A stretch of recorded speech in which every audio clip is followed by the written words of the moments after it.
और मैं आपको ये बता देता हूँ मैडम कि मैं भूमिहार कम्युनिटी से आता हूँ।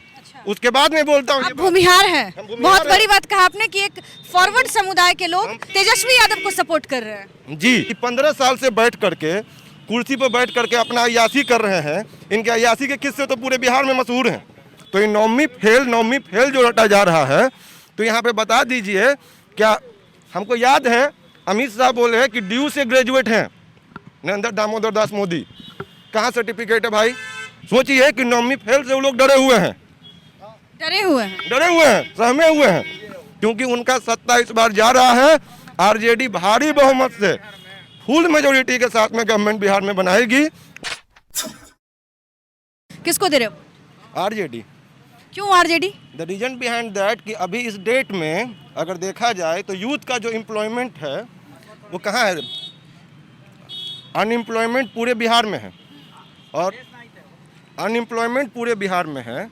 तो एक यूथ का दर्द एक यूथ ही समझेगा, जो कि माननीय तेजस्वी यादव ही समझ सकते हैं। और लोग हमेशा अगर नीतीश कुमार से अगर कोई भी पब्लिक अगर जब भी पूछता है तो यही बोलते हैं कि 15 साल जंगल राज। आपका क्या ही 15 साल मंगल राज है? हर जगह बलात्कार है, हर जगह लूट है, हर जगह हत्या है। आप देख लीजिए बालिका गृह कांड, उसमें चार्जशीट में नीतीश कुमार का नाम आता है। आप देख लीजिए सृजन घोटाला, उसमें नीतीश कुमार का नाम आता है। तो आप 400 करोड़ घोटाला वाला को गिनते हैं, 4000 करोड़ घोटाले वाले को आप नहीं गिनते हैं।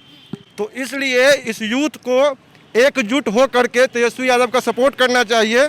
और मैं आपको ये बता देता हूँ मैडम कि मैं भूमिहार कम्युनिटी से आता हूँ। उसके बाद में बोलता हूँ आप भूमिहार हैं। बहुत बड़ी बात कहा आपने कि एक फॉरवर्ड समुदाय के लोग तेजस्वी यादव को सपोर्ट कर रहे हैं। जी, क्यों? उसके पीछे ये रीजन है कि हम भी पढ़े लिखे हैं, और हमको याद है कि जब हम बच्चा थे तो लोग बोलता था कि साइंस कॉलेज में एडमिशन लेना है तो आपको 12th में बहुत बढ़िया मार्क्स लाना होगा, 10th में बहुत बढ़िया मार्क्स लाना होगा। आज देख लीजिए कि साइंस कॉलेज का क्या हालत है। साइंस कॉलेज में कोई भी जाके पढ़ सकता है। तो एजुकेशन का स्तर का बात आप बिहार में क्या कर सकते हैं? कुछ नहीं कर सकते हैं। एजुकेशन का स्तर तो इतना डाउन हो गया है कि जो चाहेगा वो साइंस कॉलेज में एडमिशन लेगा, जो चाहेगा वो पटना कॉलेज में एडमिशन लेगा। मैडम, लोगों को समझना होगा कि एंशिएंट एरा होता है, हिस्टोरिकल एरा होता है, प्रिमिटिव एरा होता है, और अभी हम लोग अपने प्रेजेंट और फ्यूचर के बारे में सोच रहे हैं। आप ये मत हमें सब मतलब बोलना शुरू कर दिए कि बिफोर 1947 ये था, वो था, ऐसा था। अभी क्या है ये बताइए हमको। और इन ए प्रेजेंट सिनेरियो अगर डिस्कस किया जाए तो बिहार में ना एजुकेशन है, कानून व्यवस्था ऐसा है, मुंगेर देख लिया जाए कि कानून व्यवस्था ऐसा है कि दुर्गा पूजा का कोई मूर्ति लेके जाए तो उस पर गोली मार दिया जाए। ठीक है, तो ये प्रशासन है। तो ऐसा प्रशासन क्या होता है? पब्लिक के वेलफेयर के लिए होता है, पब्लिक के सपोर्ट के लिए होता है, ना कि पब्लिक को गोली मारने के लिए होता है। अगर गोली मारने की बात ही अगर आए तो ऐसे ऐसे भ्रष्ट नेता बैठे हुए हैं जेडीयू में, उनको जाके मारा जाए गोली। तो पब्लिक ही सबसे निरीह है, जिसको जब चाहे जैसे चाहे उसे दबा दिया जाए। बिहार की राजनीति पे हमेशा से एक आरोप लगता रहा कि बिहार में जो जातीय समीकरण के आधार पर हमेशा वोट होता है, जाति के बिना कल्पना नहीं की जा सकती बिहार की राजनीति की। फिर आप उसी बिहार से एक यूथ बता रहा है कि वो भूमिहार समुदाय से है और वो तेजस्वी यादव को सपोर्ट कर रहा है। क्या लगता है कि वक्त के साथ बदला है ये? लोगों को समझना चाहिए डेवलपमेंट का जो फॉर्मूला है, पहले इन नेताओं को जा करके, जो जेडीयू वाले जो चिल्लाते रहते हैं, इनको जा करके पहले पढ़ना चाहिए सोशियोलॉजी। एक सोसाइटी के डेवलपमेंट के लिए social change is required. That is the main ingredient of society, for development of society. तो लोग जो अगर बात करते हैं तो डेवलपमेंट के लिए सोशल चेंज चाहिए ना। ये 15 साल से बैठ करके कुर्सी पर बैठ करके अपना अय्यासी कर रहे हैं। इनके अय्यासी के किस्से तो पूरे बिहार में मशहूर हैं। तो पहले एक काम करें कि पहले पब्लिक वेलफेयर के बारे में सोचे, जो पब्लिक का बेसिक नेसेसिटी है उसके बारे में सोचे, और उसके हम बोल रहे हैं, और उसके बाद जो है ये बोल रहे हैं कि लालू क्या किए, ये क्या किया। और पहले अपना गिनाइए ना कि आप क्या किए हैं 15 साल में। आप तो कुछ नहीं किए हैं। आपने बोला इनकी अय्याशी के किस्से, किन की अय्याशी, नाम ले सकते हैं? अरे नाम डरते हैं क्या? नीतीश कुमार। इनके अय्याशी के किस्से जो हैं वो पूरे बिहार में मशहूर हैं। तो पहले अपना कैरेक्टर देख लें। ऐसा कैरेक्टरलेस आदमी हम लोगों का अगर प्रतिनिधित्व करता है तो शर्म की बात है बिहार के जनता के लिए कि ऐसा कैरेक्टरलेस आदमी जो है वो हम लोग का प्रतिनिधित्व करता है। तो हम तो नीतीश कुमार नहीं चाहते हैं। और रही बात बीजेपी की, तो हम बीजेपी भी नहीं चाहते हैं। क्यों? बीजेपी का जितना मैनिफेस्टो है, जब 14 में फर्स्ट टाइम आया गवर्नमेंट में इंडिया में, तो उनके मैनिफेस्टो को देखा जाए, गैस सिलेंडर टांग करके पब्लिक को मूर्ख बना रहे थे, पेट्रोल के दाम पे लोगों को मूर्ख बना रहे थे। इन लोगों को, पब्लिक को जानकारी होना चाहिए इस बात का कि उस टाइम पे इंटरनेशनल मार्केट में क्रूड ऑयल का दाम 107 पर डॉलर था, कच्चा तेल का दाम। जिस टाइम पे कि कांग्रेस के गवर्नमेंट में हम लोगों को 72 रुपये मिलता था, तो इन लोग हल्ला करने लगे कि तेल ऐसे हो रहा है वैसे हो रहा है। आज 83 रुपये पेट्रोल मिल रहा है, जबकि इंटरनेशनल मार्केट में दाम 37 रुपये पर डॉलर, मतलब 37 पर डॉलर है क्रूड ऑयल का प्राइस। तो बताइए कि हम लोगों को मूर्ख ही बनाया जा रहा है ना। ठीक है, ये तो बात हो गई एनडीए में भरोसा ना करने की। तेजस्वी यादव में भरोसा क्यों, बतौर यूथ? बतौर यूथ, क्योंकि वो भी इस दर्द को समझते होंगे कि जो यूथ है वो पढ़ने लिखने के बाद भी अनएम्प्लॉयड है, यहाँ पे एम्प्लॉयमेंट की कमी है। और अगर वो ये बात बोल रहे हैं कि हम यहाँ पे 10 लाख जो भी रोजगार है उसको जनरेट करेंगे, तो हम लोगों को उन पे भरोसा दिखाना चाहिए और आरजेडी को ही वोट करना चाहिए। इससे कम से कम इन जो भ्रष्ट नेता जो बैठे हुए हैं अभी, उनको ये पता चलना चाहिए कि पब्लिक जो है वो अवेयर हो गई है, ठीक है। और पब्लिक को पता है कि ये जो मूर्ख बनाने का जो काम किया जा रहा है 15 साल से, बार बार बोल करके कि लालू ऐसे किए, वो ऐसे किए, वो ऐसे किए, कभी अपने बारे में नहीं बोले कि हमने ऐसा किया। इतना रेप हुआ अभी मुजफ्फरपुर में, इसके बारे में बोलने वाला कोई नहीं है। कोई शेल्टर होम मुजफ्फरपुर, तो इसके बारे में बोलने वाला कोई नहीं है। जो कि अगर देखा जाए इस पिनल प्रोविजन में, जो कि भारत का है, वो सबसे जघन्य अपराध है। उस जघन्य अपराध के बारे में कोई डिस्कशन करने वाला इस बिहार में और हमारे माननीय मोदी जी भी नहीं है, कोई नहीं है। डिस्कशन किस पे करते हैं, तो ये वो किया, वो ये किया, बाद में ये लोग कभी हट जाते हैं, कभी जुड़ जाते हैं।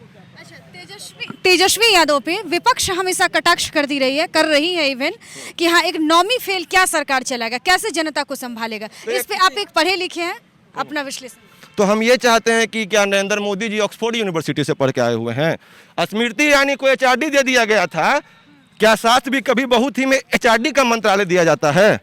सास भी कभी बहू हो करके वो आईआईटी बॉम्बे का प्रतिनिधित्व करेंगी, नेशनल लॉ यूनिवर्सिटी का प्रतिनिधित्व करेंगी। मैं नेशनल लॉ यूनिवर्सिटी का प्रोडक्ट हूँ, भारत के 7वें नंबर कॉलेज से मैंने लॉ ग्रेजुएट हूँ। तो मैं आपको बता रहा हूँ कि आपको बात समझना होगा कि जो नौवीं फेल कर रहे हैं, तो डेमोक्रेसी में एक प्रोविजन ला दीजिए ना कि जो ग्रेजुएट होंगे वही चुनाव लड़ेंगे। ऐसा तो कोई प्रावधान है भारत में? तो ये नौवीं फेल जो रटा जा रहा है, तो यहाँ पे बता दीजिए।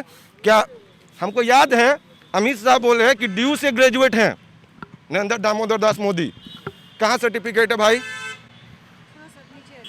सर्टिफिकेट जो है वो डेवलपमेंट डिसाइड नहीं करता है। तो ये जो है, जो जेडीयू और बीजेपी वाले हैं, उनका यही एजेंडा है कि कुछ ना कुछ एक पकड़ना कि नौवीं फेल है।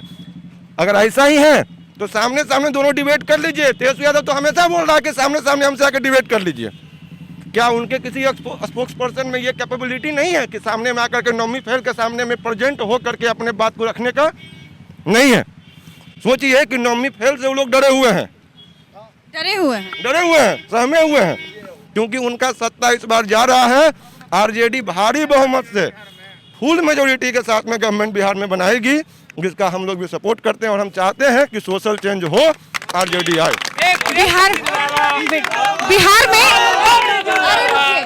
बिहार में एक और यूथ है चिराग पासवान, उसको लेकर के आपके क्या विचार हैं? देखिए, चिराग पासवान के बारे में बोलिएगा तो अभी तो लोग सोशल मीडिया को ही देख देख के करते हैं। उनका हम देखें कि वो फिल्म की तरह अपने फादर के डेथ पे भी अपना कुछ डॉक्यूमेंट्री बना रहे हैं, जिनका आप ही लोग मीडिया लोग के द्वारा ही उनका वायरल है किया हुआ है। तो हम बोलते हैं कि ऐसा फेंकू नेता जो कि मतलब बॉलीवुड के, ये बॉलीवुड नहीं है मैडम, ये बॉलीवुड नहीं है। यहाँ पे बिहार के जनता का वेलफेयर का सोचना है। यहाँ पे बॉलीवुड का एक्टिंग नहीं करने के लिए कोई आना है किसी को। तो हम चिराग पासवान का सपोर्ट नहीं करते हैं। ऐसे लोगों को बिहार की राजनीति में नहीं आना चाहिए। हम सपोर्ट करते हैं तेजस्वी यादव का, हम चाहते हैं कि वो सीएम बने, लेकिन वो भी जो वादा किए हैं उनको भी वादा ये पूरा करना चाहिए। एक आखिरी सवाल मेरा आपसे। ईवीएम, जब भी कोई विपक्षी पार्टी हारती है तो ईवीएम बदनाम हो जाती है, इस बार भी ऐसा कुछ देखने के लिए मिलेगा? देखिए, एक कॉन्सेप्ट है एब्सोल्यूट पावर करप्ट एब्सोल्युटली।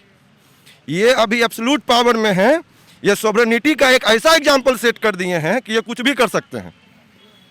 तो इनके लिए कुछ कौन भी पॉसिबल, कौन मोदी, ये जेडीयू, ये सब मिल करके सब कुछ भी कर सकता है। अभी हो सके कि आपको हम स्टेटमेंट दे रहे हैं, मेरे पे अभी तक एक भी केस नहीं है, हो सके कि इतना हम बहुत कुछ बात बोल दिए, हो सके हम ही को जेल में भेज दिया जाए।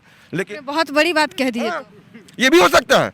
यहाँ पे होता है कि अगर आप नीतीश के बारे में बोलिएगा, मोदी जी के बारे में बोलिएगा, तो बोला जाएगा कि आप आतंकवादी हैं, आपके ऊपर एक मुकदमा डाल दिया जाए। और बताइए मैडम कि अगर एफआईआर में अगर कोई भी थाना मेरे ऊपर अगर एक मुकदमा डाल ही देता है तो फर्स्ट ऑफ ऑल तो हमको जेल जाना पड़ेगा ना। फर्दर वो ट्रायल में प्रूफ होगा कि आइदर आई एम गिल्टी और नॉट, ठीक है ना। तो ये बात समझना होगा लोगों को। लेकिन हम उसके बाद भी बोलते हैं कि इन लोग जो करप्ट नेता हैं इनका खिलाफ कीजिए, और इनको बिहार की जो कुर्सी के लिए जो मर रहे हैं उनको कुर्सी से हटाइए। कुर्सी का जो असल हकदार है तेजस्वी यादव, उनको कुर्सी पे बैठाइए और अपने वेलफेयर के बारे में सोचिए।